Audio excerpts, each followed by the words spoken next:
Hello, everyone. Sientir here with VOD of Consciousness, and I decided not to go ahead and start with a wall of gigantic Bible texts today. I don't know. I just feel like, well, it's something that I think I want to do every now and then. It feels like something I don't want to do all the time, as I've been thinking about it a little bit. So, not doing that today. So, we're going to go ahead and I decided I wanted to go capture some assassin elite skills. Hopefully, the Beguiling Haze guy is still where he was before. Okay. Cool. He should be. Because I have not done the Temple of the Dredge quest. Apparently, he stopped showing up once you've done that quest. So, I was just confirming that. And there's also quests in that area that I kind of want to do at that same time. So, we're going to head that direction. And, do some stuff. Yeah. I'm just continuing to rock this same build that I have been rocking, because why not? It's working just fine. And I don't currently feel a need to change things up. So yeah, I'm going to go grab some an Assassin Elite skill and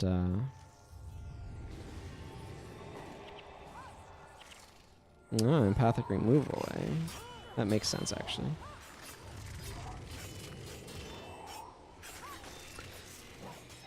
So, I guess last time I was talking a little bit about some of the issues with the design of this game. I maybe ended the episode a little abruptly on the recording stop button. I do not edit these, by the way. I just hit record and then I hit stop record. So I don't have the patience for wanting to try to do editing. So I will edit the Ramblers that come out once a week, but something that comes out daily like this, I'm not going to be putting in time to editing. I just record it as one big old chunk block, and that's that, and you know, that's how we roll, I suppose, something along those lines.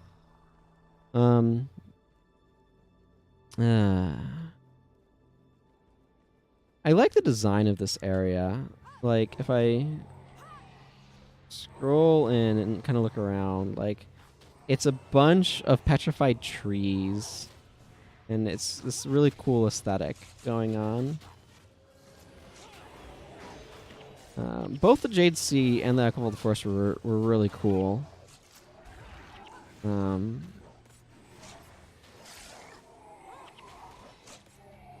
So it's a bit... What's the right phrase? It's a bit unfortunate the way that they kind of divvied things up. They really kind of encourage you to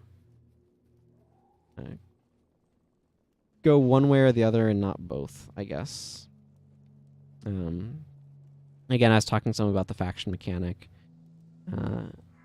If I were in charge of designing factions, probably the biggest thing that I would have done differently would be to make the conflict between the two sides feel more prevalent, and to also connect the two side zones significantly better. They're basically two siloed areas. It's hard to see on this character because this character has very little exploration of the map. But if we look quickly here, you can see the Jade Sea area. So there's Ferndale over here. There's the the Echovold Forest, the Jade Sea, and Kaineng City, which is enormous. Qingjie Islands over there, which I've not done a whole lot in. I'm back over here. He has a skill I wanted to capture, so I'm going to do that. It's Beguiling Haze right here. I don't know how much I'm going to run it on this character, but you know, it's here. Might as well get it. And it's distinctly worse right now than this, but it's also a lot easier to get off.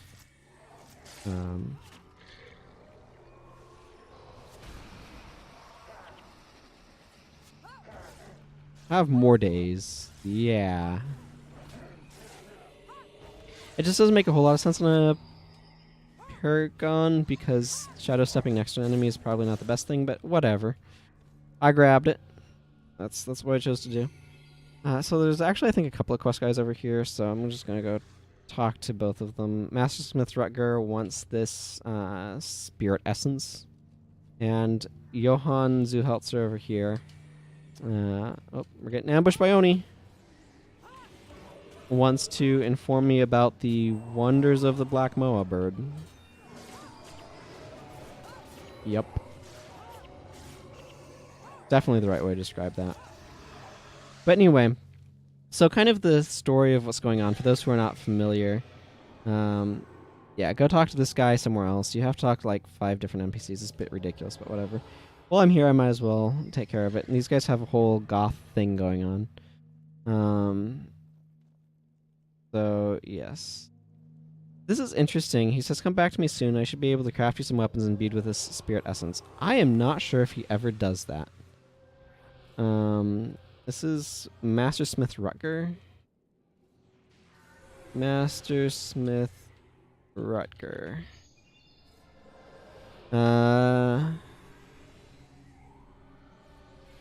Yeah. There's no indication. Despite what the quest reward dialogue says, Rutger will never craft weapons. I feel like that's the sort of thing where they probably kind of thought that he would do it and then never actually made him do it. So that's awkward, but whatever. So, if we look here at the map, kind of back to the point that I was making. So, there's supposed to be a conflict between the Luxons, which live in this area, and the Kurziks, which live in this area. And there's, of course, all sorts of nasty slang terms that each side would fling at the other. And this line shows like who owns territory, and there's all sorts of stuff that way. The problem is getting over here requires you to like venture way through Luxon territory. Excuse me, I need to drink some water. Because what they fundamentally chose to do is not make these zones connect like at all. You can get to them jointly over Pongmei Valley here. And then they meet up again right here at Unwaking Waters, which is kind of a dual mission sort of thing. It's a story mission plot thing. And they don't intersect anywhere else. You don't cross over anywhere else. They're 2 separate siloed areas. That really makes them feel separate and doesn't give you that sense of connectedness that they're supposed to have, which is a bit lame in my opinion. So what I'm going to do right now actually is I'm going to jump over here, and there's a couple of quests that are just like walking through a zone barrier. This is a bit silly, but you have 2 zones right next to each other. The reason for that is the Jade Quarry, and as we are here, as you notice, the party has completely changed. That is... Suspicious Kurzik probably takes you to the other side. I wonder if he takes you there if you've not been there. That's an interesting question. Go talk to him. Figure out what the dialogue is. But, yeah, that's just some experience and whatever. A little bit of gold. But, like, I might as well do him, just get him out of my quest log, you know?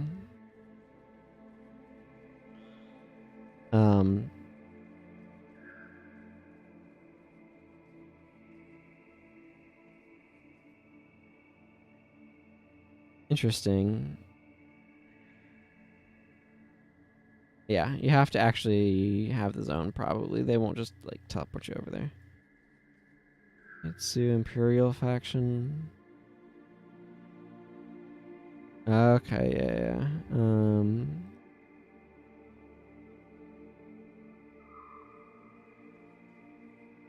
Anyway, so I have a pile of Kurzik faction, whatever. I can get stuff for it. But I just want to get these things out of my quest. But so they have these kind of intermediary zones to make it easier to get back and forth. So you can come into the zone, you can put henchmen, heroes into your party, whatever. And then you can go to the actual, like, PvP zones. They're kind of neat little PvP areas, but, you know, that is what they are. and this is like the closest to a point of connection that you have, but there's no real passover, and you normally don't actually see Luxons fighting in Kurzik territory or vice versa. There's no representation of the battle lines in game. There's just PvP stuff that connects them. So it's like it's one of those things where they say it's happening, but they don't really make it happen. It's just kind of like it doesn't give you the sense that that's what's going on. So it's kind of, in my opinion, a bit of a poor design choice. But you know, there it is, I guess.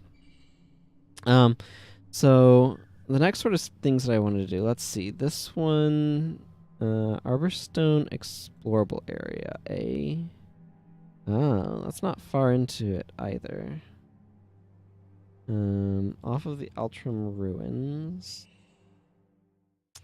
Let's go do this. There's another monk skill that I wanted to capture. So let's go ahead and go capture that while we're here. And let's get myself. That is not how I add party members. That's how I add party members. What was I using? Akora, Dunkoro, Elias, Eidolon, Durania, Prius, and Milani, I think.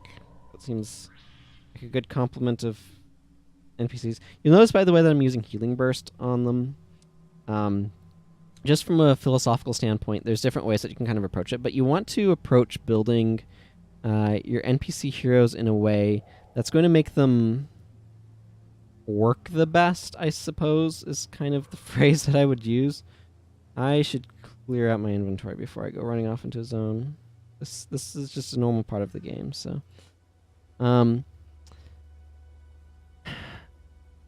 There's a bunch of skills that they use startlingly poorly. And that leads me to make decisions about how I build them in relation to that. So like Word of Healing, for example, is a very strong healing skill, but the AI is super boneheaded about it and will use it when they're above 50% health because it doesn't know any better, because I mean that's just how it's programmed. So you run into these issues where the AI will use moves at times it really shouldn't. So on the monks in particular, something that's important to do is try to be careful about how much you're doubling up enchantments that they use, because they will drop enchantments on both y'all. That usually ends up poorly. They will also not use Word of Healing efficiently. They'll also not use... there's a very popular skill right here, Reversal of Fortune, which I think is overrated for reasons that I'll discuss at a different time. But that skill, the AI tends to use poorly because they'll double it up on stuff. So let's see here. I want to bring up the location file. Okay, so it's kind of around this way, it looks like. Kind of over here. So we want to go around the outside edge of this zone. If there's any sort of biblical Christian stuff you want explained, by the way, let me know, and I will do my best. I'm not a trained pastor or anything. I just like to read my Bible a lot. Which turns out accounts for most of what matters anyway. In my opinion, anyway. There's a lot of extra knowledge stuff that's useful to have, but if Christians just spent their time reading their Bibles and seriously considering what's written in there, we would have very different behavior, I think. That's my opinion, though. I don't know what Stone Wrath does. I want to double check my map. Yeah, it's kind of right up there in that crux, so let's just go up this way. Past Stone Reap, I guess.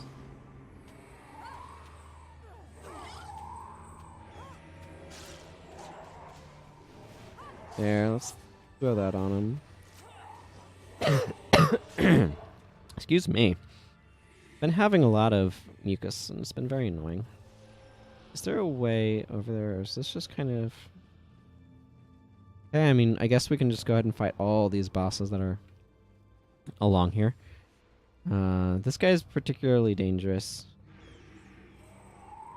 because he's an elementalist. And elementalists have strong AoE stuff, especially when they have 8 levels on you and are bosses.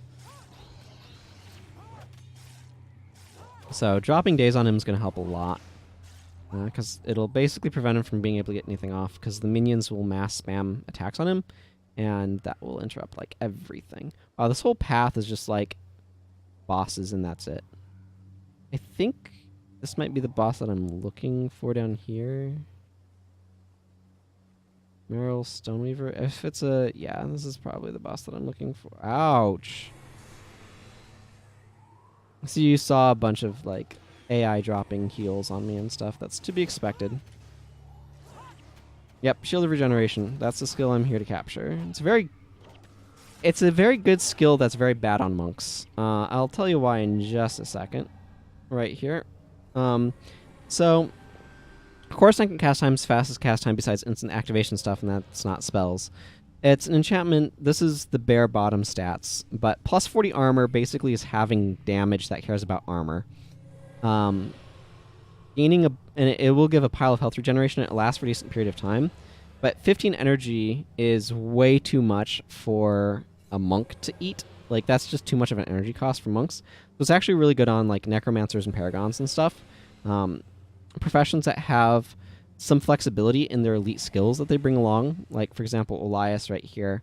I have him running empathic removal for his elite skill because he doesn't... minion masters don't need any elite skills. Like, you can bring Animate Flesh Golem, and that's fine. Aura of the Lich is pretty solid. Order of Undeath is okay. But there's really no... like, Jagged Bones is kind of okay as well. But there's none that they really need to function. And so a minion master is super valuable to have, and one of the things that's really nice about them is they have flexibility in terms of where they put their other elite skill, or where they put their elite skill, which is super nice. And paragons are similarly pretty flexible in where they put their elite skill. They have just not a whole lot of elites that demand use. So they have the energy throughput, thanks to things like Go for the Eyes, to run Shield of Regeneration, which, like I said, is a very strong skill, but monks don't have the energy support for it. So anyway, that's just kind of that, I suppose. So I wanted to go grab Glimmer of Light, and that was over here from Venta Cemetery or the command post. So I'm going to go ahead and just get to the next zone that I want to go to, because this kind of wraps up this episode. So until next time, everyone, take care. Bye-bye.